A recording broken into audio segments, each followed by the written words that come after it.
Hello நண்பா நண்பீஸ், welcome to fun zone entertainment media. குறி வச்சா எற விழணும் அப்படின்னு நம்ம சூப்பர் ஸ்டார் ரஜினிகாந்த் வேட்டையன் படத்துல சொல்லியிருப்பாரு. அதுக்கேத்த மாதிரி நம்ம அஜித்குமார் சாரும் குறி வச்சு கப்பை தட்டி தூக்கி இருக்காருன்னு தான் சொல்லணும். ஆனா ஆமாங்க, இதுக்கு முன்னாடியே ஒரு வீடியோல சொல்லியிருப்போம், அஜித்குமார் சாரும் அவரோட டீமும் துபாயில் நடக்கிற கார் ரேஸ் மெயின் ஈவெண்ட்டுக்கு குவாலிஃபை ஆயிருக்காங்கன்னு. இப்போ அந்த ரேஸ்ல அவங்க 3rd பிளேஸ் வின் பண்ணி அசத்தி இருக்காங்க. இது நம்ம தமிழ்நாட்டுக்கு மட்டும் இல்ல, ஒட்டுமொத்த இந்தியாவுக்கும் ஒரு பெருமையான விஷயம் தான்.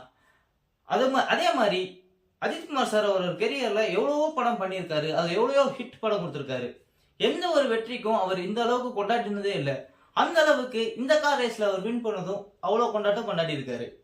அதாவது என்ன பண்ணாருன்னா, கார் ரேஸ்ல வின் பண்ணதும் நம்ம நேஷனல் பிளாக் எடுத்துட்டு அந்த ரேஸ் ட்ராக்ல கையை அசைச்சுக்கிட்டே வந்ததா இருக்கட்டும், நம்ம ஆக்டர் மேடி, அதாவது ஆக்டர் மாதவன் இருக்கார் இல்லையா, அவரு கூட ஹக் பண்ணி எடுத்துக்கிட்ட போட்டோவா இருக்கட்டும், கடைசியா அவரோட ஒய்ஃபுக்கு நம்ம கிங் கோலி விராட் கோலி இருக்காரு இல்லையா, அவரோட ஒய்ஃபுக்கு ஃபிளையிங் கிஸ் கொடுப்பார்ல, அதே மாதிரி நம்ம அஜித்குமார் சாரும் நம்ம சாலினி மேடம்க்கு ஃபிளையிங் கிஸ் கொடுத்ததா இருக்கட்டும், எல்லாத்தையும் பார்க்கும்போது நமக்கு சந்தோஷமாவும் இருந்துச்சு, அதே சமயம் ரொம்ப கியூட்டாவும் இருந்துச்சு.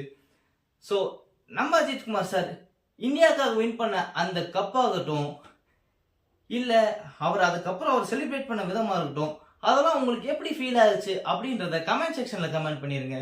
இந்த வீடியோ உங்களுக்கு பிடிச்சிருந்தா லைக் பண்ணுங்க, ஷேர் பண்ணுங்க, மறக்காம நம்ம சேனலை சப்ஸ்கிரைப் பண்ணிருங்க. அடுத்த வீடியோல உங்களை வந்து சந்திக்கிறேன். அது வரைக்கும் டாடா பாய் பை சொல்லிக்கிறது நான் உங்க பாலா, அண்ட் இது நம்ம ஃபன் ஜோன் என்டர்டைன்மெண்ட் மீடியா. பாய்.